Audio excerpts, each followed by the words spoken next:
My name is Robert. I experienced pain in both my hip and my lower back maybe half a year ago or so. And so I had it, I went to an orthopedic surgeon who took some x-rays and saw that I had both a shrinking disc in my lower back as well as osteoarthritis in my right hip. I wasn't really sure where the pain was coming from, and I came for a consult with Dr. Pearl, and she said we could actually test to determine where the pain's from by giving me a shot in my injection in my right hip of lidocaine.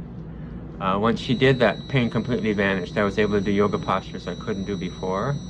So she identified that in fact the pain was coming from the osteoarthritis in my hip. So we started a treatment.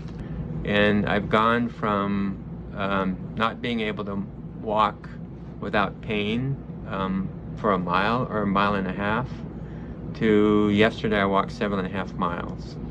I've been way under exercising because of the pain in my hip, and so I can feel my muscles starting to come back. And the pain in my hip is reduced, I'd say, 60 or 70% from what it was before I started.